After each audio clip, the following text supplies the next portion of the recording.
น้องคิมบ่ได้ไปนาบ่มื้อนี้เฮ็ดหยังมีเวียกอยู่เฮือนบ่เฮ็ดหยังเฮ็ดหยังได้แล้วเฮ็ดเวียกเฮือนเฮ็ดเฮือนเฮ็ดหยังได้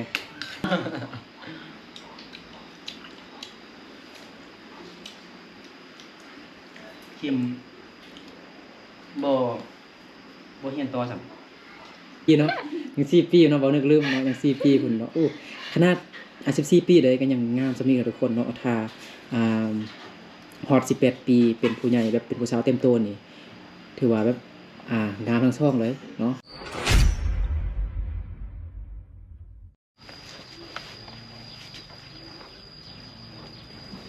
สบายดีพี่น้องหมดสุคนที่เคารพรักแพงโดยยินดีต้อนรับเข้าสู่ช่องเบานึกเผาไพรสิ้นเก่าสิ้นเคยเนาะตอนนี้เบานึกอยู่บ้านดงหลวงเมืองเพียงแขวงสยามบุรีสปปลาวเหนือสำหรับคลิปนี้เบานึกจะพาทุกคนเลาะเที่ยวเลาะชมบรรยากาศอยู่หมู่บ้านนี่แหละทุกคนเนาะหมู่บ้านชื่อบ้านดงหลวงเนาะเอาไปเลาะหาผู้แซ่บผู้สาวว่าสิมีให้อันFC เลยครับเบิ้งเลยครับส้มบ่เนาะม่านไปเจอเนาะโอเคเดี๋ยวไปกันเลยเนาะมื้อนี้คือฟ้าบดอยู่ทุกคนเนาะบรรยากาศเนาะอยู่ป่านนี้ก็เป็นหอเฮือนก็ปนเปกันไปทุกคนเนาะมีทางเฮือนดังเดิมแล้วก็เฮือนทันสมัยเนาะ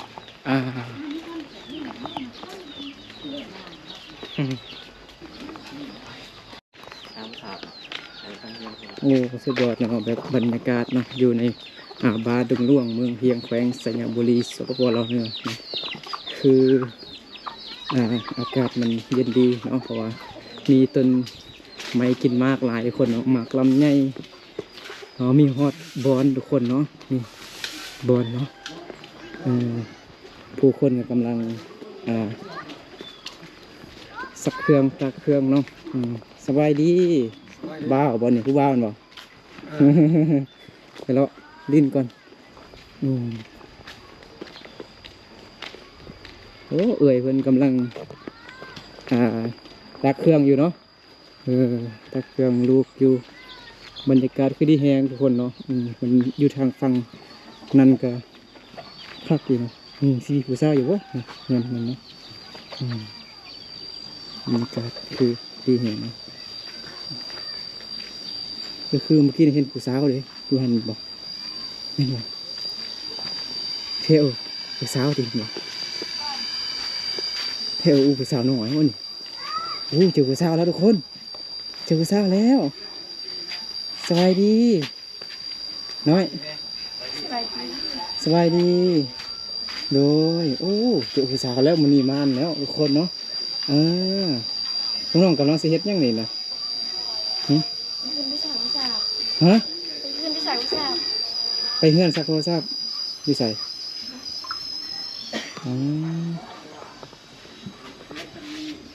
บ่มีบักม่วงบ่อาจสิซื้อบักม่วงฮะผู้สาวหน้าทุกคนเนาะผู้สาวนี่จักปีแล้วเด้หน่อยเงิน18ปีแล้วฮอดแล้วบ่เดี๋ยวมานี่ได้บ่ไอ้ขอถามนิดนึงเด้เนาะมาแล้วมื้อนี้ทุกคนเนาะมาลิ้นนำน้อง2คนก็พาเฮาเลาะเที่ยว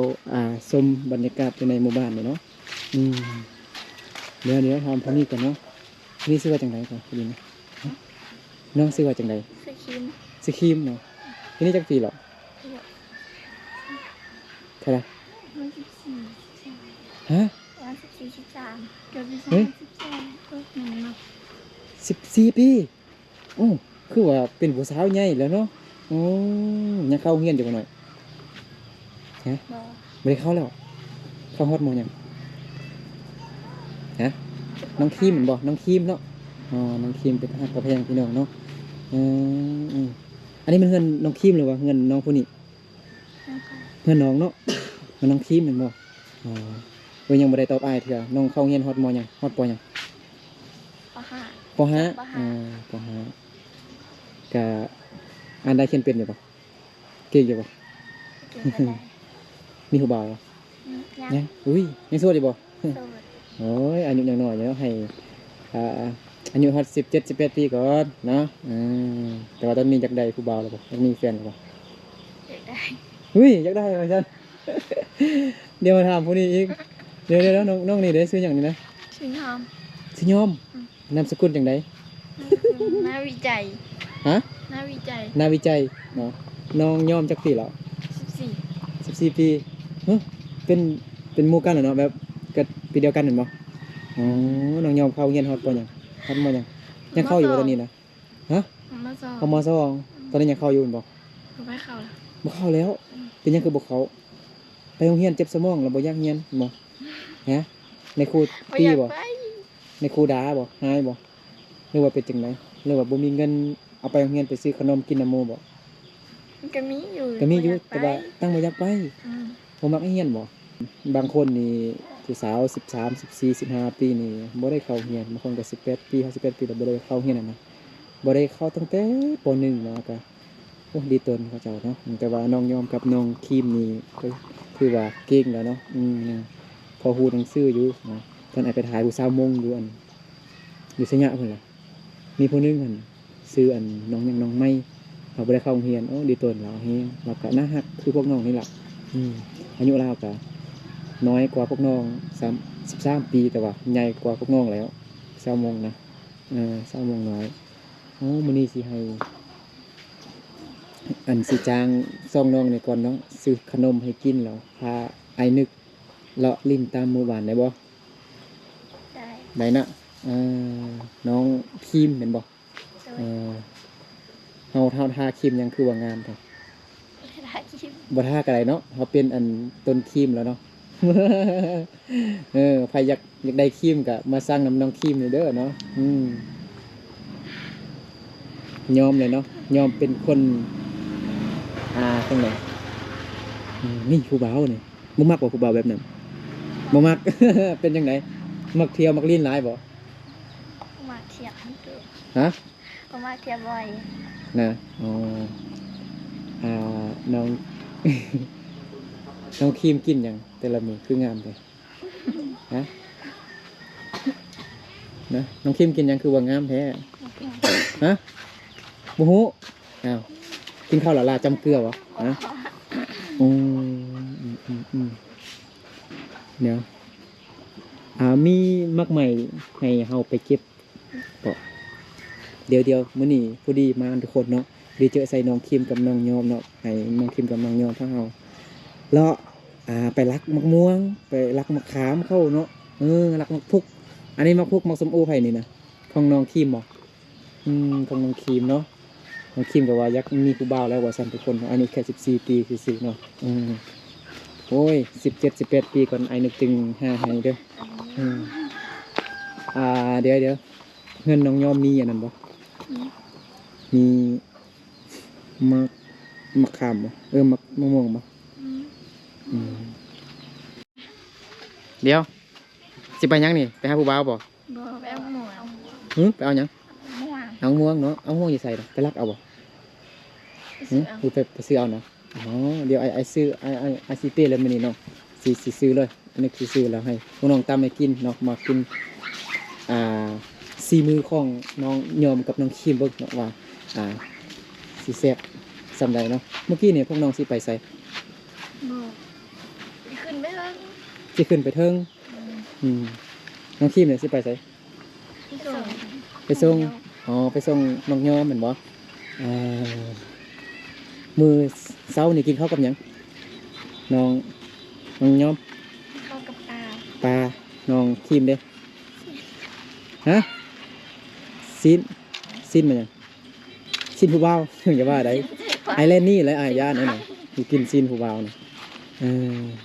อันนี้มันเขาเอิ้นว่าบ้านหยังนี่นะ อันน้องหลวง เมือง สวยงาม เมืองหยังโอ้โหซ้ำ เดี๋ยว อ้าวโอ้โหซ้ำเมืองเพียงติเห็นบ่บ่แม่นเมืองไสยะเด้อ แขวงหยังรู้บ่แขวงหยังมันจะเป็นแขวงหยัง เป็นสิงห์บุรี แขวงสัญญาบุรีแม่นบ่น้องครีม แอน เนียน จักหน่อยเฮาเอามักม่วงแล้วก็เฮาก็มาลักมักโมเอ้ยบ่แม่น มักโม มักโมคือบ่มีต้นจังสูงกว่าเนาะมันก็เลยมีเครือเนาะมักส้มโอเนาะมักพุกอยู่ไสมักม่วงก็เอาไปเอานะอยู่ทางใดหน่อย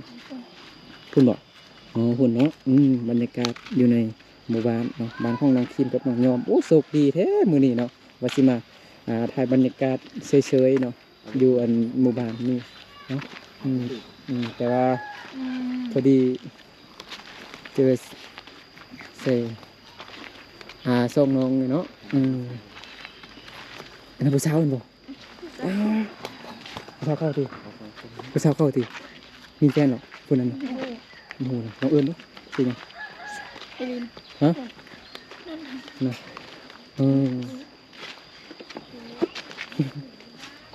นี่อ๋อแบบอันเฮือนแบบเป็นทรงดังเดิมอยู่ทุกคนเนาะแบบเป็นธรรมชาติแห่งเนี่ยสวยงามแห่งทุกคนเนาะเป็นบ้านพวกน้องเป็นส้นเผาหยังก่อนอย่าลืมทางน้องคิมส้นเผาหยังคิม เดี๋ยว ย่อมส้นเผาหยัง ทำงาน เผายวนแล้วน้องคิมนี่คือกันแล้วแม่ส้นเผาปลายก็อายนี่ นี่เดี๋ยวให้FC เบิ่งอัน เฮือนอันแบบอันนั้นทุกคนเนาะทรงดังเดิมเนาะโคตรเป็นธรรมชาติแห้งทุกคนออกงามแห้งเนาะนี่เนาะโอ้อยู่อันบ้านของน้องคิมน้องย่อมนี่มีต้นไม้กินหมากหลายเนาะทุกคนเนาะมีหมากยังนี่หมากนมมันบอกฮะหมากลำนมเนาะหมากลำนมหมากมีหมากขนุนทุกคนเนาะหมากม่วงหมากลำไยหมากเงาะมันบอกนี่ต้นหมากเงาะก็มีทุกคนเนาะโอ้ขนุนเนาะ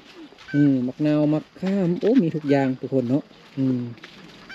ดอกไม้ก็งามๆทุกคนเนาะผู้สาวก็งามๆคิมยอมหันมานี่เบิ่งเลยยิ้มโอ้ยหมากม่วงนี่เนาะเอาขอซื้อนำอันนี้มันเพื่อนไผนี่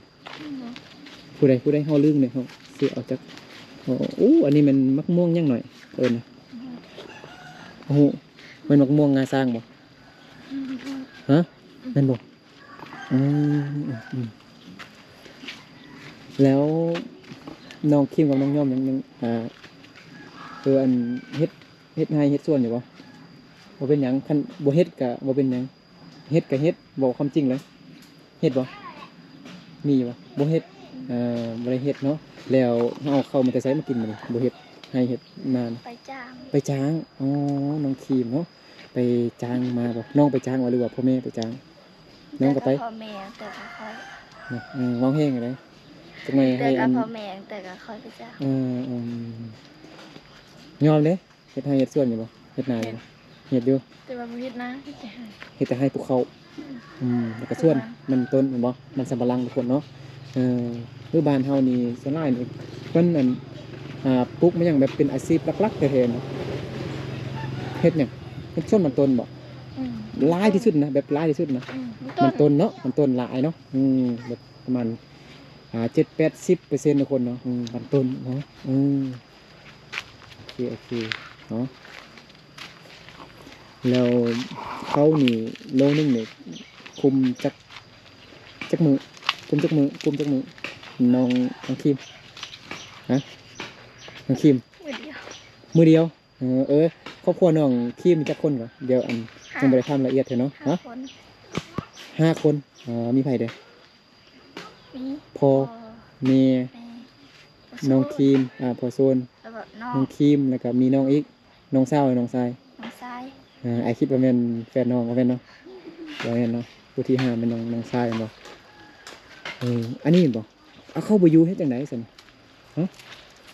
น้องคิมเข้าบ่อยู่เฮ็ดจังได๋เอารักเอาเนาะเขาเฮ็ดหยังนะจุดบังไฟเสียงขวาเด้เฮ็ดจังได๋ซั่นเฮ็ดจังได๋เอาหน่อย เดี๋ยวให้ โอ้โหน้องยอมเลยมีจักคนครอบครัวน้องนี่ ประมาณ6-7 คน 6-7 คนเนาะนี่พ่อนำปลาหนึ่งกันได้ปะซื้อบนพอเนาะจาก2-3 หน่วยไปตำกินจะกินซีมือของน้องสักคนนี่ซื้อเนาะ โอเคโอเคถามเพิ่นดูได้บ่นี่ผู้สาวเพิ่นบ่นี่ลองทำเพิ่นดูซื้อเอาเนาะอันบ่เก่งใจเพิ่นเนาะลองทำในป่าดู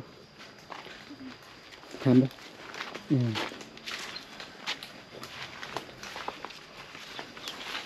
เขาบ่ให้ซื้อที่เขาให้รักเอา เทียมถามดูป้าซื้อมะม่วงเนี่ยขายบ่มักม่วงขายบ่จาก2-3 หน่วยซื้อ10,000 กีบได้จักหน่วยบ่2 หน่วยได้บ่ฮะสบายดีขายบ่มะม่วง มีคนซื้อกับขายเนี่ยมันซื้อ ซื้อ กับร้าน ซื้อ10,000ได้2 หน่วยได้บ่ได้จักหน่วย ขาย6 หน่วยต่อ 5,000นึงก็ยังบ่มีไผซื้อ โอ้เอาซื้อ10,000เนาะโอ้บ่ได้เอาขนมมาเดี๋ยวซื้อขนมเถอะเดี๋ยวเอาไปกินมะม่วงก่อนเอาให้อันซองน้องนี้ไปแม่นเอาเนาะอันนี้เขาเอิ้นว่ามะม่วงยังนี่นะรู้บ่ครีมครีมมะม่วงยังบ่ฮู้แม่งก็บ่ฮู้แล้วบัดนี้เดี๋ยว ที่ไหนน่ะมา ฮะ ที่ไหนน่ะมา มาแต่ไทย มาแต่กรุงเทพ ข่อยยอกซื้อเด้อข่อยกับคนล่าหล่ะ นั่นเลย คนซักมันเลิกมา แม่นสักมันเลิกกันมาเอาไป10,000สิเด้อป้าเด้อไปเก็บไปน้อยเก็บเลยตกใส่หัวก็เป็นหยังเนาะแห้งๆอยู่แล้วเนาะหัวของน้องคิมกับน้องน้องยอมเนาะยอกซื้อเด้อบ่ต้องเก็บเท่ากันเลยยอกซื้อกับบ่ได้เนาะสิให้ตกมะม่วงใส่หัวบ่ส่องน้องขี้ดื้อแท้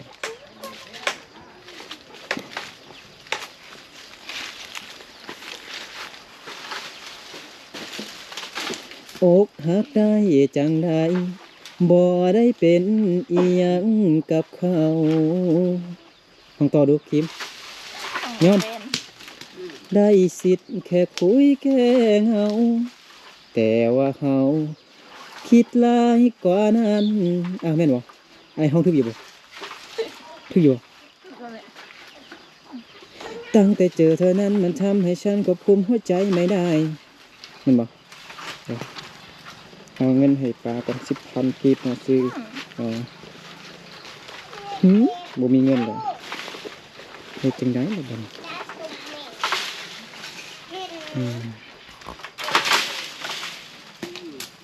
เอามาเก็บบัดนี้เอาขนมแล้วก็เงินพร้อมเอาอันนี้มันค่ามะม่วงเด้อมะม่วงน้องน้อยเด้อขอบใจดูขอบใจดูขอบใจอายดูขอบใจดูขอบใจเด้อสาธุดูโอ้กำลังเคลื่อนตัวเองอยู่เนาะเบิ่งตัวเองอยู่ในกล้องเคลื่อนอยู่มันเป็นอย่างเนาะนี่เงินเอาให้น้องเหรอเด้อน้อยลูกเหรอลูกบ่นี่หรือว่าล้านเนาะนี่เงิน10,000กับขนมได้แล้วแหละได้แล้วกินร้ายยังไงเจ็บท้องแน่นอนครีมเนาะจากหน่อยน้องครีมกับน้องยอมเจ็บท้องแน่นอนโอ้เป็นจังไหนจับไปบอกหรือว่าจังไดจับได้บ่2 คนเนาะพวกเชื่อเลยเห็นไซเบอร์เนาะโอเคจับไปกันไหนดิมีห้องย่างบ่หรือว่าข้ออันห้องย่างอีกหน่อยเมื่อกี้ใส่ขนมกินคือสิว่านบ่ปะว่านบ่นะอุปิตาเสียบแห้งทุกคนเนาะน้องคิมลองซิมึงดู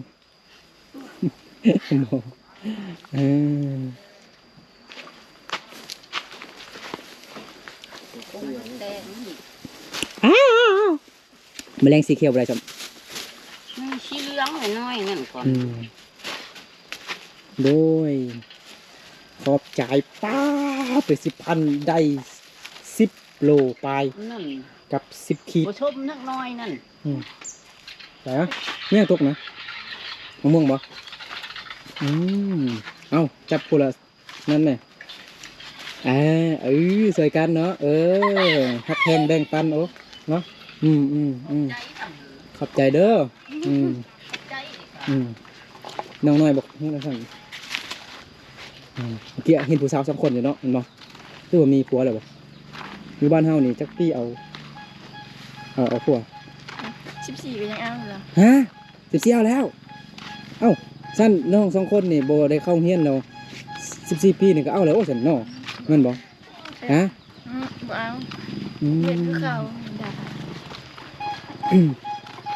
โอ้มีเงินแค่ 10,000 กีบก็ได้ล่มนำผู้สาวน้อยแล้วเนาะ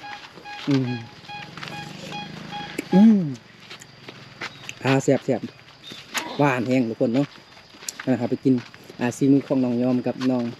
ครีมเบิ่งเนาะว่าสิอร่อยสำใดเนาะอากาศโหดเทกทุกคนเนาะมาฮ้อนเนาะมันฟ้าบดอยู่ทุกคนแต่ว่ามันมีแดดแบบเบาๆค่ะนะมันบ่ได้มันแดดแท้ๆ100%เนาะประมาณแค่50%ซื่อนี่ผู้สาวนั่งกัน2 คนมั้งเอิ้นมาแม่เอิ้นมากินง่วงนำกันมาน้อยกินง่วงนำกันมาใครน่ะผู้ใดผู้น้อยๆน่ะชื่อหยัง ไปหนูไปหนู ฮะ ไปหนู ฮะ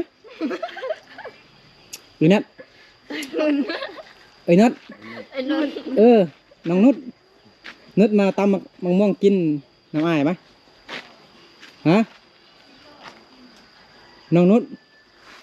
แม่นบ่มีผัวแล้วบ่น้องนุชมีผัวแล้วมีแฟนแล้วบ่คันมีแฟนแล้วบ่การรบกวนนะน้องยันผู้บ่าวเขาตีเฮาน้องบ่ยังบ่มีแฟนแล้วบ่ฮะอกหักได้จังใดบ่ได้เป็นอีหยังกับเขา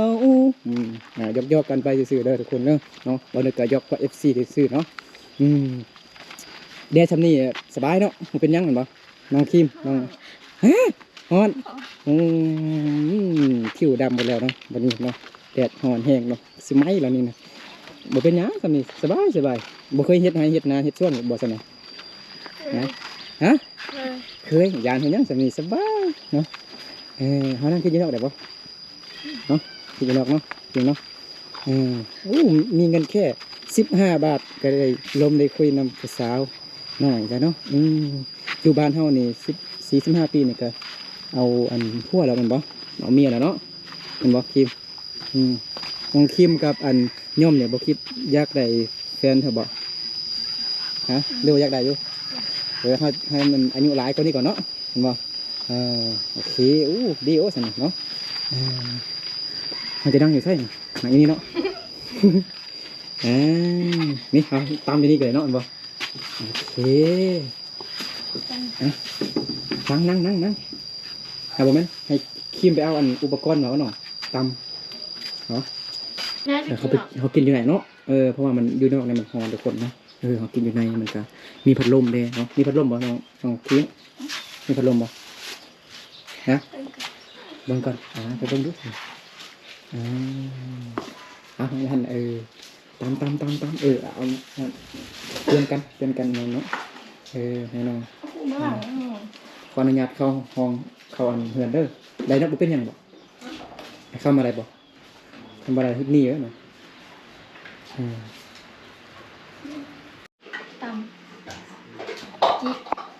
ตำตำก็ได้บ่เฮ็ดเป็นอันนั่นแต่ง่ายๆก็ได้เอาคิมมานะนั่งนี่นั่นก็ได้ตำอีกหรือแบบ ได้ก็ได้กินทั้งเปลือกเลยตำแบบพอมันเป็นจับละจิจำชับชับไม่เป็นไรได้คือว่าเลื่อนๆสักหน่อยได้ไหม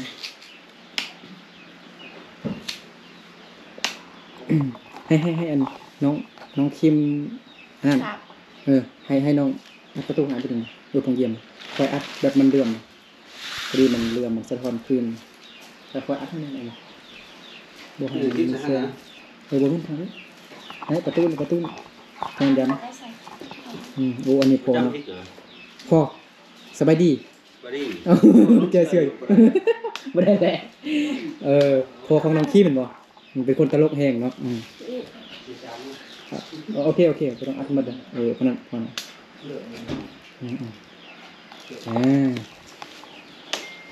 มันจะได้แล้วแหละมาน้องยอมนั่งคันกินมดนี่เขาเจ็บท้องมั้งเขา3 คนฮะ ที่ผู้นอกรู้ ไปอยู่นอกเลยเนาะทีมงานเขาเนาะอันนี้มาเห็นกินมัน ฮะ โอ้ย ไม่ยัง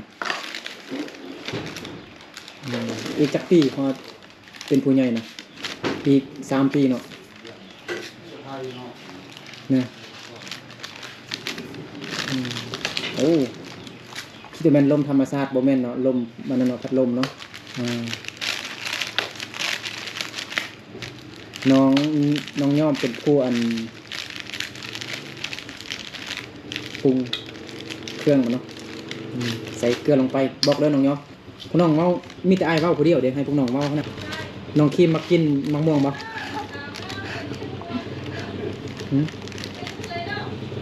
ยัง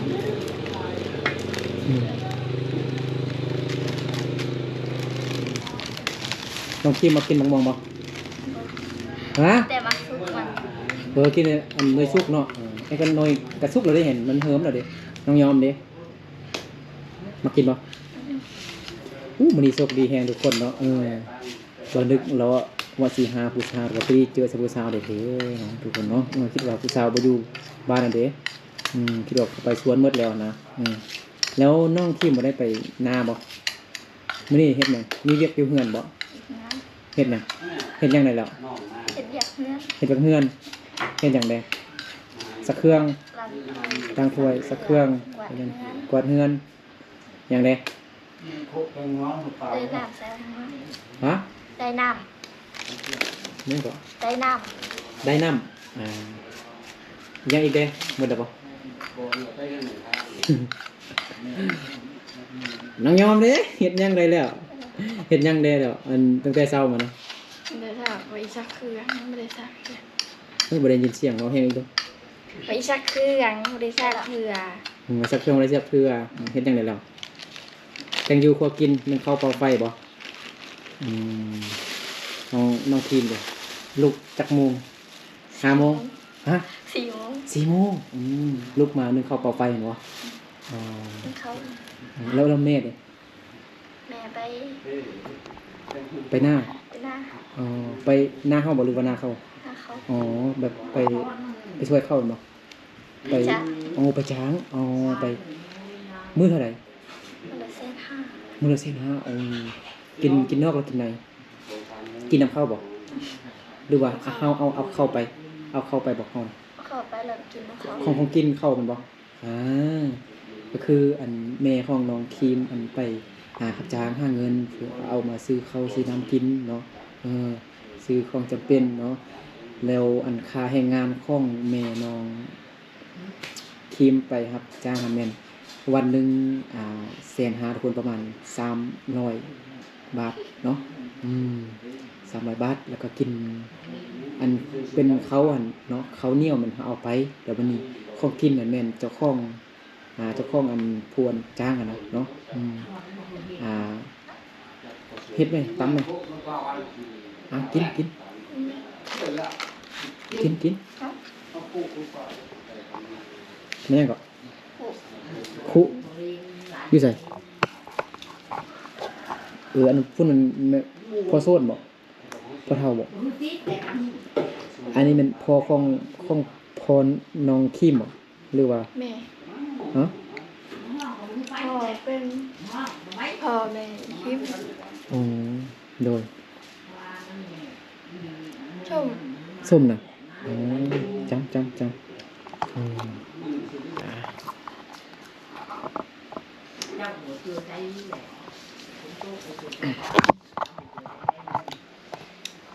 ินแซ่บบ่เห็นน้องกับน้องครีมเนาะมากินซีมือของน้องยอมกับน้องครีมว่าสิเสียบสำไหนเนาะจำเกลือทุกคนเนาะพริกบ่ได้ตามมาหน่อยบ่กินกันได้เนาะกินอันนี้ก็จิตท้องเนาะแล้ว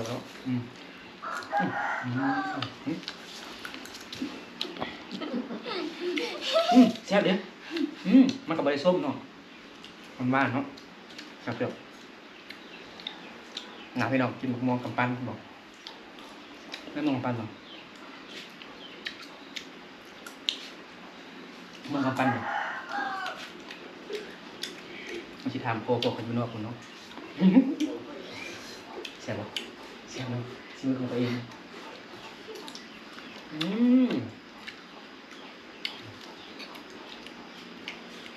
ลงบ่นึกลงทุนแค่15 บาททุกคนเนาะก็ได้กินมะม่วงนำผู้สาวน้อยแล้ว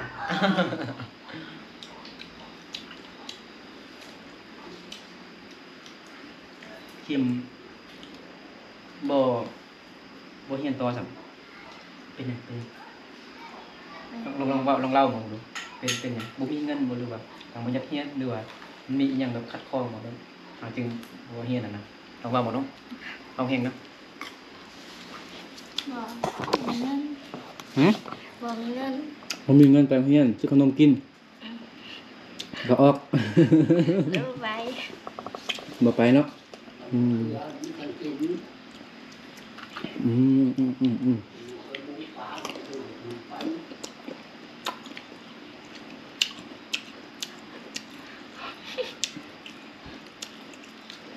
กินเอามันแซ่บดีอ่ะมันแบบส้มกับส้มหวานกับหวานแบบธรรมดานะส้มหวานนิดนึงขนาดเนาะโคตรแซ่บแบบมันดีมันคือว่า สะท้อนแสงขึ้นพี่ทายเลยเอาแจ้งให้ดูหน่อย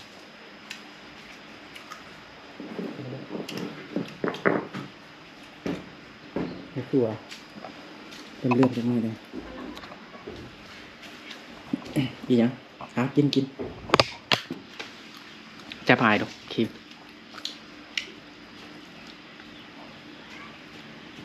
ขอบใจเด้อ เป็นผู้ชาวมาหาวะเทียบเนาะ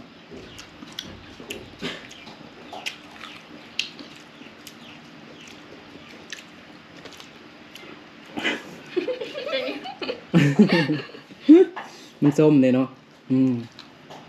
แล้วมาอื่นนี่ไปใส่พิมพ์ยอมไปส่วนหรอไปหับจ้างบ่น้องคีบเด้ฮะงูเถอะไปโรงเรียน เนาะผู้สาวกับร้ายเนาะผู้สาวกับงามร้ายเนาะเยี่ยมแจ่มใสเนาะ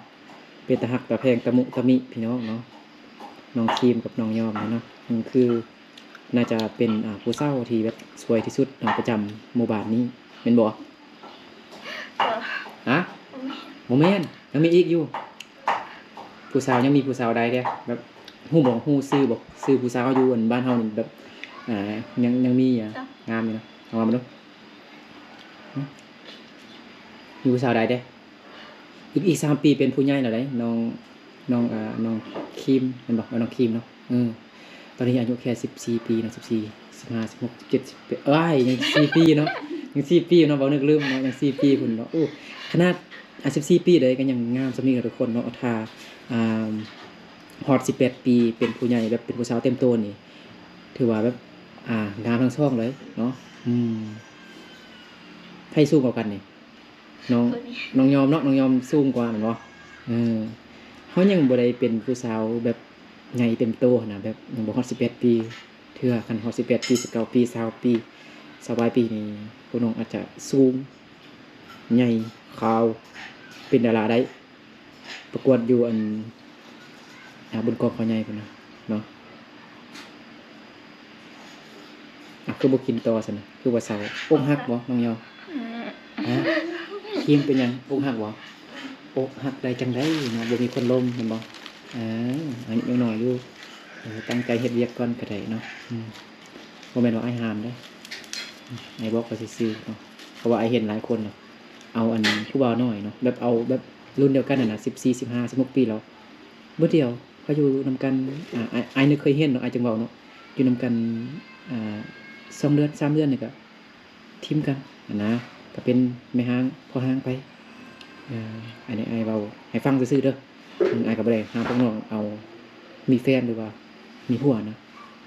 เนาะให้ใหญ่เติมหน่อยนึงก็ได้เนาะโดยเซินแซ่บเด้ออีลุงกำลังตำมะเขือกินอยู่เนาะได้ยินพ่อของน้องคิมเว้าน้องคิมบ่กินข้าวสวยบ่ข้าวเช้าน้องบ่ไปกินบ่บ่อยากเทื่อตอนนี้คืออยากจะกินหยังนะจะกินหยังตอนนี้นะฮะ โอ้ บ่ฮู้เทื่อจะกินขนมบ่ กิน จะกินขนมบ่ตอนนี้นะน้องคิมเนาะจะกินเนาะลองเว้าแฮงดูว่าบ่ได้ยินเสียงเด้เว้าแฮงตึมทีนึง จะกิน อยากกินหยัง ขนม น้องยอมอยากกินหยังกะแลม เอาวันนี้ไอ้ให้กินหยังก็กินไปเพิ่นวันนี้กินกะแลมกินกินอีหยังแต่อย่าว่ากินผู้บ่าวเลยไอแลนด์นี่แล้วกันกินผู้บ่าวเนาะไอแลนด์ตำบานประตูเลยแหละเนาะนี่ทางบ่นึกเล่นเนาะถ้าแม่นน้องครีมกับน้องยอมบ่กินผู้บ่าวสิบ่นึกก็ยังบ่ได้เท่าเลยยังเป็นผู้บ่าวอยู่เด้เนาะกินบ่หมดซับแม่นบ่หมดจักหน่วยเฮากินนี่นะ เด็กก็ยังว่า หน่วยนึงก็บ่หมดจำทุกคนเราลงทุนมา15 บาทหรือว่า 10,000 กีบทุกคนเนาะแม่ปลาเพิ่นเอาให้หลายทุกคนเนาะเดียวบ่นั้นบ่นึกจะเอากลับบ้านจักครึ่งหน่วยเนาะ โอเคเนาะเดี๋ยวจักหน่อยบ่นึกพาน้องครีมกับน้องยองไปกินขนมอยู่หานใดหานเอื้อยอีหยังบ่ก็เอ้ยยังก็ ไอ้นวล เอ้ยนวลเนอะคืออยู่หันไหนบ่มีกระแลมบ่อยู่หันไหน ไม่มีหรอก บ่มีอยู่ไสมีกระแลม ทางไหนซะ คุณนะ ถึงอยู่เนี่ย โอ้อยู่ไกลแฮงเนาะอยู่อันเฮือนอันประเดือนนี้บ่ นอนน่ะ ฮะไปฮอนไกลเนาะ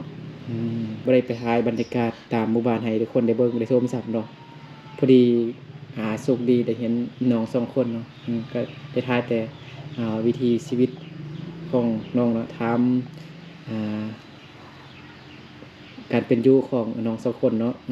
อยู่แบบใดเป็นจังใดนะโอเคเนาะเอาสำหรับคลิปนี้ก็บ่นึกน้องครีมน้องยอมแม่นบ่ขอตัวลาพ่อแม่พี่น้องหมดสุขสุขไปก่อนเนาะถ้าใครก็มักคลิปนี้ฝากกดไลค์กดแชร์กดติดตามนะเพื่อเป็นกำลังใจให้บ่นึกได้กลับมาถ่ายน้อง น้องครีมกับน้องยอมเนาะอีกเทื่อนึงเนาะโอเคสบายดีน้องยอมน้องครีมสบายดีดู สบายดี บ๊ายบาย โอเคเนาะสบายดีทุกคนเด้อเนาะแล้วเจอกันในคลิปต่อไป